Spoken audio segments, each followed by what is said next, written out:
Yuk, bismillah. Yuk, silakan Ibu. Rekan-rekan, selamat siang. Terima kasih sudah menunggu. Tadi kita sudah selesai melaksanakan rekonstruksi. Rekonstruksi ini dihadiri oleh Kejaksaan Tinggi Wilayah Jawa Barat. Di samping saya ada Pak Aspidum. Kemudian dihadiri oleh LPSK, Ibu Nurher hadir di sini. Kemudian dihadiri oleh seluruh para pihak, yaitu dari pelapor, kemudian dari korban itu dihadiri oleh kuasanya, dan tadi menggunakan saksi peran pengganti. Tadi gelar perkara, rekonstruksi sudah berjalan dengan baik, lancar, dan alhamdulillah tidak ada penolakan dari tersangka, dan tersangka mengakui semua perbuatannya di 6 TKP. Perlu dijelaskan rekan-rekan bahwa dari 6 TKP yang kami rekonstruksikan dan kita sudah sepakati bersama, yang kita rekonstruksikan adalah 3 TKP. TKP 3, 5, dan 6. Demikian rekonstruksi yang sudah berjalan lancar. Kemudian nanti kita tindak lanjuti dengan penandatanganan berita acara rekonstruksi yang semua pihak menandatangani berita acara tersebut. Demikian, terima kasih. Apakah ada alasan kenapa hanya 3 TKP?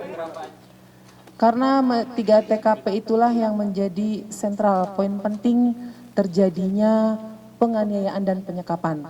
Kalau TKP 1 dan 2 memang terjadi, 1 belum, yang kedua masih ya penganiayaan ringan tampar-tampar gitu aja lah. Tapi mulai TKP 3, 5, dan 6 di situ mulai terjadi penganiayaan berat.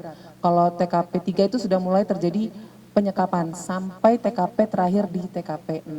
Boleh disebutkan TKP-nya, Bu, dan dalam rentang waktu kapan saja itu?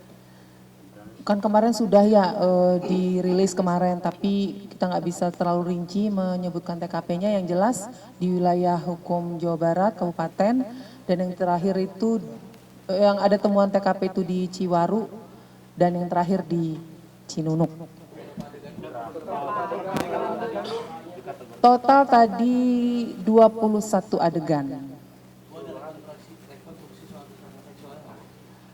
Saat ini belum ada dan itu masih dalam proses. Tadi kita sudah diskusi bersama dengan Pak Jaksa dan LPSK, dan di situ sudah kita ada kesepakatan bersama untuk kita tetap mendalami dan mencari bukti-bukti, dan bila ada kita akan menambah mempersangkakan penambahan pasal terhadap pelaku. Jadi tidak usah lagi. Penganiayaan di TKP 35 dari 21 itu aksi tindakan yang dilakukan oleh tersangka. Di antaranya yang memukul dengan helm, kemudian dengan ada kaki meja itu besi yang TKP terakhir, kemudian ada dengan golok, dan memang kan korban tidak terlampau mengingat ya karena ada kondisi buta, dia sih bilangnya dengan seperti benda tajam itu, tapi dengan TKP yang kita temukan matching itu dengan meja yang ada kakinya besi. Jadi mukanya juga dipakai tangan kosong dengan telapak tangan di pelipis, itu dilakukan oleh pelaku kepada korban. Bu, kalau misalnya untuk digunting, Bu, apakah itu benar, Bu, diakui oleh tersangka, Bu? Korban itu? Oh tidak ada dan pelaku juga tidak mengakui, dan dari fakta yang ada juga tidak ada menggunting bibir itu. Jadi bibir itu atau gigi rontok itu karena pukulan berkali-kali sehingga rontok dan rusak bibirnya karena kan tidak diobati, jadi lama-lama rusak bibirnya. Kalau tato itu masuk dipaksa? Tato ya, kalau berdasarkan investigasi, tato itu sebenarnya pada saat mereka masih belum masih ada kondisi sehat, sehingga untuk meyakinkan pelaku kepada korban bahwa kamu cinta sama saya gitu kan, karena di indikasi cemburu ini pelaku, sebagai bukti dia cinta mah ya tato sok bareng tato jadinya dilakukan, dan tato itu benar diakui dan sudah dikuatkan juga oleh korban. Udah cukup ya. Bu, kalau untuk yang menyebabkan buta gimana, Bu? Itu korban kenapa tidak tahu saat itu, yang jadi pertanyaan kenapa? Rasa takut yang besar dari korban, dah itu memang jawaban konsisten dari korban, memang ketakutan yang besar. Udah cukup ya rekan-rekan rekonstruksi. Kalau misalnya tato berarti tidak ada paksaan dari tersangka terhadap korban. Bagaimana? Untuk tato tidak ada paksaan dari tersangka terhadap korban. Tidak ada paksaan, namun dengan kondisi seperti itu tentunya korban mau tidak mau mengikuti ya. Karena kan takut dipukul. Walaupun memang secara lisan tidak ada paksaan, tapi kalau kita melihat kondisi psikis, ya pasti ada ketakutan. Kalau menolak pasti dilakukan kekerasan terhadap korban. Cukup ya, mungkin ada. 21 adegan berapa kalinya tuh, berapa bisa dihitung nggak Bu? Apanya dihitung? Pemukulannya berapa? Kita nanti per TKP nanti kita nggak bisa ungkap ya. Itu masih dalam materi penyidikan. Mungkin. Bagaimana? Ada TKP 4, tapi dia tuh hanya kayak menampar sehingga luka di tubuh atau wajah itu ada darah yang menciprat ke dinding, itu saja buktinya. Demikian.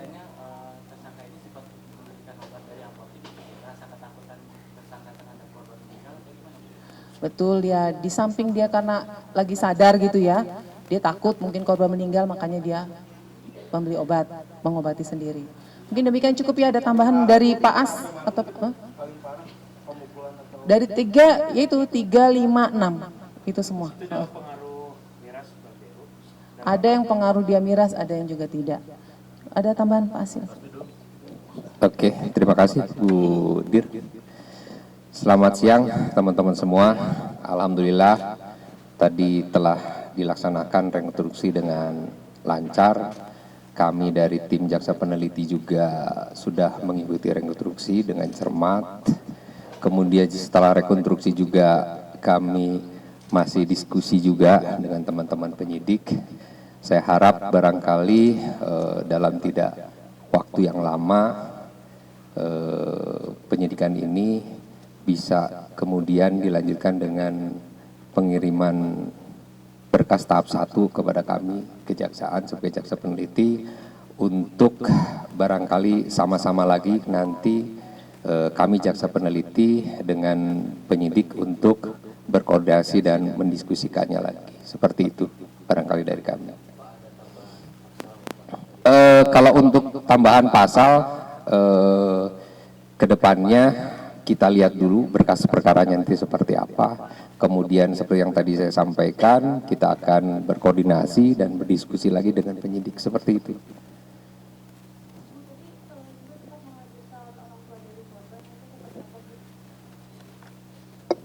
Ya, dia sesuai kapasitasnya menyaksikan saja, tapi lebih kepada anak si pelapor, anaknya yang menyaksikan. Mungkin Ibu dari LPSK ada tambahan?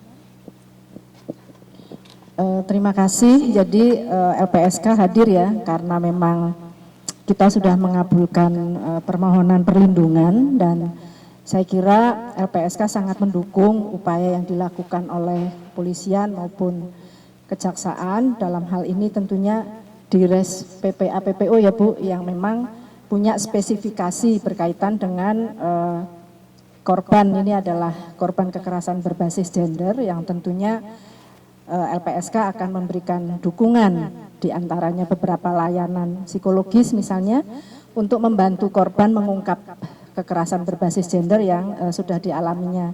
Dan saya kira kita akan bersinergi terus. Nah, saya kira masyarakat juga penting untuk memberikan dukungan kepada korban maupun keluarganya ya, untuk setidaknya ke depan percepatan pemulihan itu harus terjadi supaya tadi mendukung proses penegakan hukum. Saya kira itu, terima kasih.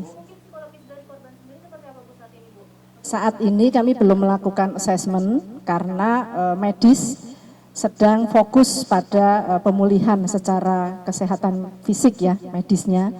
Nah, nanti kalau dari tim medis sudah memberikan rambu-rambu, kami melakukan assessment, tentunya akan segera kami lakukan.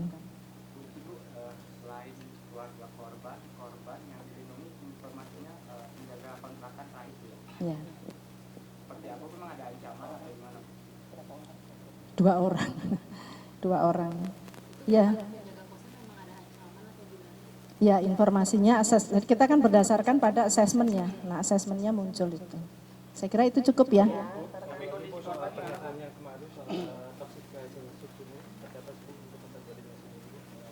Nah, itu yang akan kita dalami, tetapi kan memang kalau dari sejarah dan relasinya mengarah ke sana ya, bahwa ini ada relasi dalam pacaran, apalagi kan kalau kita dengar mengakunya sebagai suami ya Bu. Nah ini yang perlu kita dalami berikutnya nanti.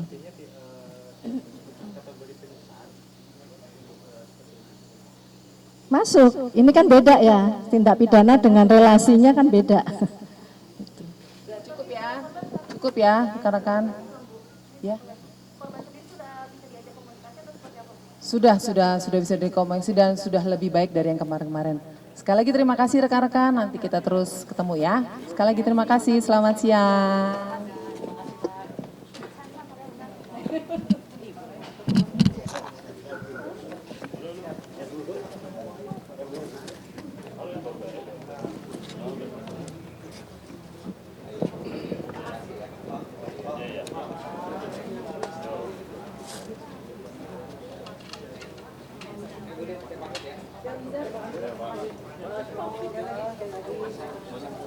ya.